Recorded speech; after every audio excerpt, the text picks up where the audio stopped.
नमस्कार दोस्तों। 2024 आम चुनाव के नतीजे आ चुके हैं। अब की बार 400 पार, ये नारा आप सुनते सुनते 3 महीने हो चुके हैं। लेकिन आज जो भाजपा के जो इस 400 पार का जो नारा है, उसकी हवा निकल चुकी है और यहाँ तक कि 300 पार भी भाजपा और उसके सहयोगी संगठन नहीं कर पा रहे। और भाजपा खुद अपने दम पर 240 के आसपास ही सिमट रही है। अब आगे क्या होगा, ये सभी आपके मन में सवाल आ रहा है। आगे नरेंद्र मोदी की जो राह है वो आसान नहीं होने वाली है, क्योंकि दो सबसे बड़े जो सहयोगी दल है, जेडीयू और तेलुगु देशम पार्टी, जिसके मुखिया है नीतीश कुमार। और नीतीश कुमार के बारे में आप सभी जानते हैं, वो कभी भी पलट सकते हैं। और नीतीश कुमार की किस्मत कहिए या कुछ भी कहिए, हर बार पलटते हैं और हर बार मौके इनके पास में आ जाते हैं और ये सबसे बड़ा मौका आ चुका है। और दूसरी तरफ जो है तेलुगु देशम पार्टी के मुखिया जो है चंद्रबाबू नायडू, इनका भी कोई पता नहीं रहता है। कभी वो एनडीए में होते हैं, कभी ये कांग्रेस के साथ भी गए हैं, कभी थर्ड मोर्चे में भी साथ गए हैं। तो इन दोनों की अगर सीटें मिला ले तो 16 के आसपास जो है वो तेलुगु देशम पार्टी की है, चंद्रबाबू नायडू की, और 14 के आसपास जो है वो नीतीश कुमार की सीटें हैं। इन दोनों की अगर मिला ले तो 30 सीटें होती है।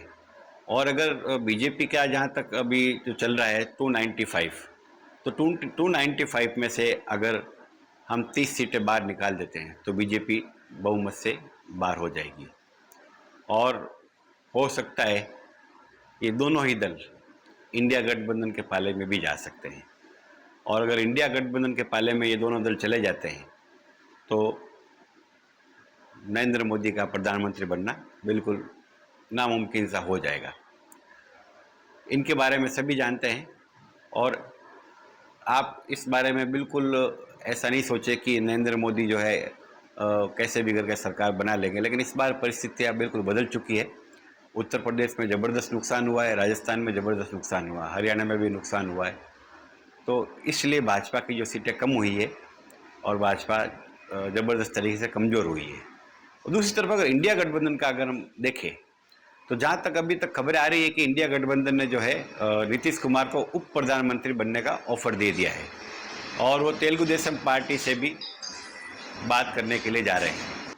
तेलुगु देशम पार्टी के जो मुखिया है चंद्रबाबू नायडू, उनसे भी क्या डील होती है और वो अभी भविष्य के गर्त में कल तक सब कुछ क्लियर हो जाएगा।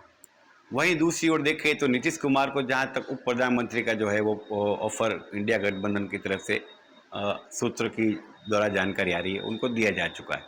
लेकिन अगर वो उप प्रधानमंत्री पर नहीं मानते हैं तो कांग्रेस और इंडिया गठबंधन के लोग जो है उनको नरेंद्र मोदी को प्रधानमंत्री की सीट से रोकने के लिए प्रधानमंत्री पद का भी ऑफर नीतीश कुमार को दे सकते हैं। इसमें कोई आश्चर्य की बात नहीं है और शायद ऐसा आपको कुछ दिनों में पता भी चल जाएगा। हो सकता है कि नरेंद्र मोदी एक बार प्रधानमंत्री पद की शपथ ले ले 2024 में तीसरी बार, लेकिन ज़्यादा लंबी सरकार ये चला नहीं पाएंगे, क्योंकि नीतीश कुमार कभी भी पलटी मार सकते हैं। पिछली सरकार में 2 बार मार चुके थे और इस सरकार में भी वो ज़रूर मारेंगे।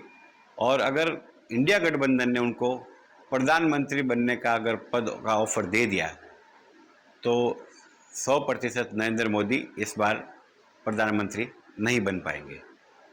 वहीं तेलुगु देशम पार्टी के जो मुखिया है चंद्रबाबू नायडू, उनको शायद उप प्रधानमंत्री का भी पद दिया जा सकता है, या फिर इंडिया गठबंधन के नेता सब एक साथ होकर नरेंद्र मोदी को रोकने के लिए चंद्रबाबू नायडू और नीतीश कुमार को साथ बिठा लेंगे और बोलेंगे कि आप दोनों तय कर लो किसको पीएम बनना है, किसको उप प्रधानमंत्री बनना है, और दोनों मिलकर तय करेंगे और उसी तरीके से प्रधानमंत्री और उप प्रधानमंत्री तय होगा और इंडिया गठबंधन जो है वो सरकार बना सकता है। इसमें कोई आश्चर्य की बात नहीं है।